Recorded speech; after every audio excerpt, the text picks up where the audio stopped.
খালেদা জিয়াকে তিলে তিলে হত্যা করার চেষ্টা হয়েছে বলছেন এম এ মালেক। কার্নিশে ঝুলে থাকা শিক্ষার্থীকে গুলি করে হত্যা, এসআই গ্রেপ্তার। জানাবো বিএনপির সঙ্গে সরকার ছাত্রদের যেসব ইস্যুতে দ্রুত বাড়ছে, এবং সর্বশেষ জানাবো ঘুষ না পেয়ে উচ্ছেদ অভিযান চালিয়েছে বিআইডব্লিউএ, দাবি মঈন খানের। দর্শক শুনছিলেন সংবাদ শিরোনাম, এখন বিস্তারিত। খালেদা জিয়াকে তিলে তিলে হত্যা করার চেষ্টা হয়েছে বলছেন M A Malek. BNP chairperson উপদেষ্টা যুক্তরাজ্য বিএনপি সভাপতি এম এ মালেক অভিযোগ করে বলেছেন, খালেদা জিয়াকে তিলে তিলে হত্যা করার চেষ্টা করা হয়েছে। তিনি সুস্থ অবস্থাতে জেলে গিয়েছিলেন, তিনি চাইলেই লন্ডনে থাকতে পারতেন। এম এ মালেক বলেন, খালেদা জিয়া জানেন তিনি দেশে ফিরলেই জেলে যেতে হবে। তারপর তিনি জেলে যাওয়ার 3 দিন আগে লন্ডন থেকে দেশে ফিরেছেন। সেখানে কোটি মানুষ তাকে রিসিভ করেছে। ওনার বিরুদ্ধে ষড়যন্ত্র করা হয়েছে। তাকে তিলে তিলে হত্যা করতে পরিকল্পনার জন্য এককভাবে দায়ী শেখ হাসিনা ও তার পরিবার। তিনি আরো বলেন, লন্ডনেও শেখ হাসিনা ঘোষণা করে গিয়েছিলেন উনি আর কত বাঁচবেন। আমরা মনে করি শহীদ আরাফাত রহমান কোকো, তারেক রহমান ও খালেদা জিয়া সহ জিয়া পরিবারের উপর নির্যাতনের বিচার বাংলার জামিনে হতেই হবে। তিনি আরো বলেন, এখনো ভারতের এজেন্টরা ষড়যন্ত্র করছে, 11তেও ষড়যন্ত্র করেছে। আর কত বর্ডারে প্রতিদিন গুলি করে মানুষ মারছে, বর্ডারে হত্যা বন্ধ করেন যত তাড়াতাড়ি সম্ভব, দেশে নির্বাচন দিন। তিনি আরো বলেন, দেশ বর্তমানে অর্থনৈতিকভাবে দেউলিয়া, বিলিয়ন বিলিয়ন ডলার হাসিনা দেশের বাইরে চুরি করে নিয়ে গেছে। এই টাকা দেশে ফিরিয়ে আনতে হবে, তাই এই বছরের অতি দ্রুত নির্বাচন দেওয়ার দাবি জানান তিনি। এম এ মালেক বলেন, জুলাই আন্দোলনে 3000-এর বেশি মানুষ জীবন দিয়েছে। তাছাড়া আন্দোলন করেছে। এখন ছাত্ররা যদি দেশ চালায় তাহলে শিক্ষকরা কি করবে? দেশে শিক্ষকদের কি ভূমিকা থাকবে? কার্নিশে ঝুলে থাকা শিক্ষার্থীকে গুলি করে হত্যা, এসআই গ্রেপ্তার। ছাত্র জনতার আন্দোলন চলাকালে রাজধানীর রামপুরায় এক ভবনের ছাদের কার্নিশে ঝুলে থাকা এক শিক্ষার্থীকে গুলি করেন পুলিশের এক কর্মকর্তা। এই ঘটনায় পুলিশের অভিযুক্ত উপপরিদর্শক চঞ্চল চন্দ্র সরকারকে গ্রেপ্তার করেছে আন্তর্জাতিক অপরাধ ট্রাইব্যুনালের নেতৃত্বে পুলিশের একটি বিশেষ টিম। দীঘিনালা থানার ভারপ্রাপ্ত কর্মকর্তা মোহাম্মদ জাকারিয়া এই তথ্য নিশ্চিত করে বলেন, রোববার রাতে খাগড়াছড়ির দীঘিনালা থানা এলাকায় থেকে পুলিশের উপর পরিদর্শক এসআই চঞ্চল চন্দ্র সরকারকে গ্রেপ্তার করা হয়। আন্তর্জাতিক অপরাধ ট্রাইব্যুনালের সহকারী অ্যাটর্নি জেনারেল তানভীর হাসান জোহার নেতৃত্বে অভিযান চালিয়ে তাকে গ্রেপ্তার করা হয়। এ সময় তাদের সঙ্গে ছিল ঢাকা থেকে আসা পুলিশের একটি বিশেষ ইউনিট। গ্রেপ্তারের পর রোববার রাতেই পুলিশি পাহারায় এসআই চঞ্চল চন্দ্র সরকারকে ঢাকায় পাঠানো হয়েছে বলেও জানান ওসি মোহাম্মদ জাকারিয়া।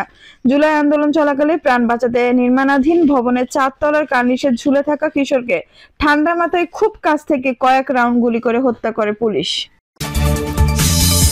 বিএনপির সঙ্গে সরকার ছাত্রদের যেসব ইস্যুতে দ্রুত বাড়ছে। বাংলাদেশে আন্দোলনের মুখে শেখ হাসিনা সরকারের পতনের 6 মাস পার না হতেই অন্তর্বর্তী সরকারের সঙ্গে, বিশেষ করে ফ্যাসিস্ট শেখ হাসিনার বিরোধী আন্দোলনে প্রধান ভূমিকা রাখা ছাত্রদের সঙ্গে নির্বাচন সহ কয়েকটি ইস্যুকে কেন্দ্র করে এ সময় প্রধান রাজনৈতিক দল বিএনপির সঙ্গে দূরত্ব আরো প্রকট হয়ে ওঠার আভাস পাওয়া যাচ্ছে। বিএনপি মহাসচিব মির্জা ফখরুল ইসলাম আলমগীর এবং ছাত্র প্রতিনিধি হিসেবে সরকার থাকা তথ্য ও সম্প্রচার উপদেষ্টা নাহিদ ইসলাম নির্বাচন ও নির্বাচন পরিচালনাকারী সরকার নিয়ে যেসব মন্তব্য করেছেন তাতে উভয় পক্ষের মধ্যে তীব্র মত পার্থক্যের বিষয়টি প্রকাশ পেয়েছে। বিশ্লেষকরা বলছেন, শুধু নির্বাচন বিষয়ক ইস্যুই নয়, বরং রাষ্ট্রপতিকে সরিয়ে দেওয়া ও জুলাই বিপ্লবের ঘোষণাপত্র প্রকাশের উদ্যোগকে যেভাবে ঠেকিয়ে দিয়েছে বিএনপি, তা উভয় পক্ষের মধ্যে আস্থার সংকট ও দূরত্বের মাত্রা বাড়িয়েছে। দুটো উদ্যোগেই আন্দোলনকারী ছাত্রদের দিক থেকে এসেছিল। এখন আবার নতুন করে ছাত্রদের দল গঠনের উদ্যোগ নিয়েও প্রশ্ন তুলেছে বিএনপি। বিএনপি মহাসচিব মির্জা ফখরুল ইসলাম আলমগীর এর আগে জুলাই আগস্টের মধ্যে নির্বাচন হতে পারে মন্তব্য করেছিলেন। সম্প্রতি বিবিসিকে দেওয়া সাক্ষাৎকারে বলেছেন, আমরা তো চাই আর্লি ইলেকশন। আগেও বলেছি, আমরা যৌক্তিক সময়ের মধ্যে সংস্কার, যেটা ন্যূনতম সংস্কার, সেগুলো করে দ্রুত সম্ভব জাতীয় সংসদ নির্বাচন করা। অন্যদিকে তথ্য উপদেষ্টা নাহিদ ইসলাম বলেছেন, বিএনপি কেন যেন মনে করে সরকারটা হয়ে গেছে বলে কেবল একটা নির্বাচন দেওয়ার জন্য। গণঅভ্যুত্থানের মাধ্যমে একটা সরকার আছে অন্তর্বর্তী সময়ের জন্য, যে সময় তারা বিচার, সংস্কার ও নির্বাচন করবে। তিনি একই সঙ্গে ডাক, টেলিযোগাযোগ ও তথ্য প্রযুক্তি মন্ত্রণালয়েরও দায়িত্ব রয়েছেন। নাহিদ বিবিসিকে বলেছেন, বিএনপি কিছু অপ্রয়োজনীয় দ্রুত সরকার বা ছাত্রদের সঙ্গে তৈরি করেছে, তবে এটার প্রয়োজন ছিল না বলেই তিনি মনে করেন। যদি মির্জা ফখরুল ইসলাম বিবিসিকে বলেছেন, শুরু থেকে অন্তর্বর্তীকালীন সরকারের সঙ্গে তাদের যে সম্পর্ক ছিল এখনো তেমনটাই আছে। তিনি বিভিন্ন বিষয়ে যেসব মন্তব্য করেছেন তাতে নাহিদ ইসলাম ছাড়াও পাল্টা মন্তব্য করেছেন উপদেষ্টা আসিফ মাহমুদ ও বৈষম্য বিরোধী ছাত্র আন্দোলনের আহ্বায়ক হাসনাত আব্দুল্লাহ। আবার বিএনপির দিক থেকে মির্জা ফখরুলের মন্তব্যের সমর্থন করে কথা বলেছেন স্থায়ী কমিটির সদস্য মির্জা আব্বাস ও সিনিয়র যুগ্ম মহাসচিব রুহুল কবির রিজভীও। রাজনৈতিক বিশ্লেষক ও ঢাকা বিশ্ববিদ্যালয়ের শিক্ষক জোবাইদা নাসরিন বলেছেন, নির্বাচনের সময়সীমা নিয়ে যে মত পার্থক্য শুরু হয়েছে বিএনপি ও সরকারের মধ্যে সেটি আরো প্রকট হয়েছে রাষ্ট্রপতি পরিবর্তন ও জুলাই ঘোষণাপত্র ইস্যুতে এসে।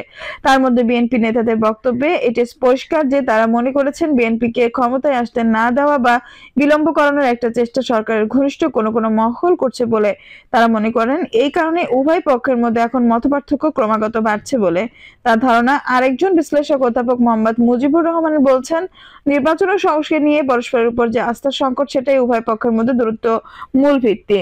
তিনি বলছেন, আমার মনে হয় ছাত্ররা কত দূর যেতে চায় সেটা নিয়ে বিএনপিতে উদ্বেগ আছে, আবার ছাত্রদের মধ্যে উদ্বেগ আছে যে বিএনপি নির্বাচনে জিতে ক্ষমতায় আসলেও এখনকার সংস্কার কর্মসূচি পুরোপুরি বাস্তবায়ন করবে কিনা।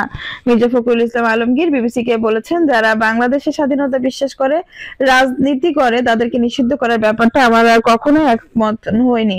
এটা আমরা বলেছি যে জনগণ ডিসাইড করবে যে আওয়ামী লীগকে নিষিদ্ধ করা হবে কিনা। নাহিদ ইসলাম বলেছেন, এই বিষয়ে সবার অবস্থান আরো পরিষ্কার করা দরকার। নিরপেক্ষ সরকারের নামে আওয়ামী লীগকে আশ্রয় দেওয়া ষড়যন্ত্র হলে মানব না। আওয়ামী লীগকে পুনর্বাসন ও নির্বাচনে অংশ নেওয়ার ব্যবস্থা করানোর দেশি বিদেশি ষড়যন্ত্র চলছে, আশা করি কেউ এই ষড়যন্ত্রে পা দেবে না। ওদিকে বিএনপি মহাসচিব বলেছেন, ছাত্র আন্দোলনের নেতারা কোনো রাজনৈতিক দল গঠন করলে সরকার থেকে বেরিয়ে এসে সেটা করা উচিত। তার জবাবে নাহিদ ইসলাম বলেছেন, সরকার থেকে কেউ নির্বাচনে অংশ নেবে না, কেউ নির্বাচনে অংশ নিতে হলে একটা নির্দিষ্ট সময়ের আগেই সরকার ছেড়ে দিবে। দল গঠনের প্রক্রিয়ায় অংশ নিতে চাইলে সরকার ছেড়ে দিব। নাহিদ ইসলাম অভিযোগ করেছেন, উদ্দেশ্য করে না বলেও বিএনপির কথার টোন আওয়ামী লীগের সঙ্গে মিলে যাচ্ছে বলে মনে করেন তিনি।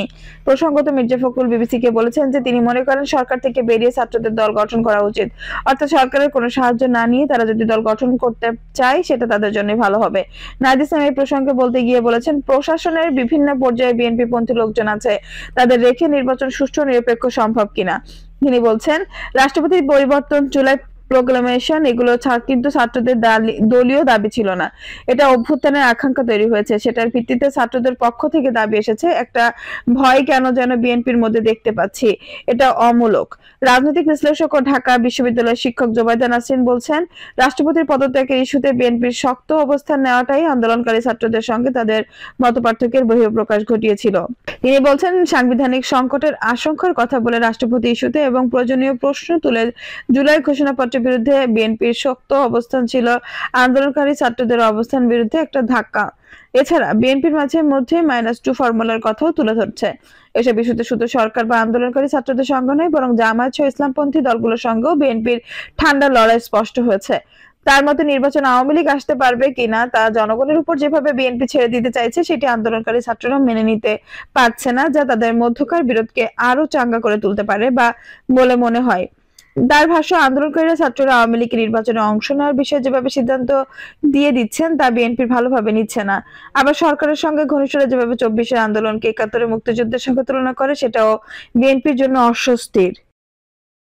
দর্শক, এই ছিল এখনকার সর্বশেষ সংবাদ। নিউজটি ভালো লাগলে অবশ্যই একটা লাইক দিন, কমেন্ট আপনার মূল্যবান মতামত জানান। সবসময় আমাদের পাশে থাকতে সাবস্ক্রাইব করে বেল বাটনটি অন করে রাখুন। ধন্যবাদ।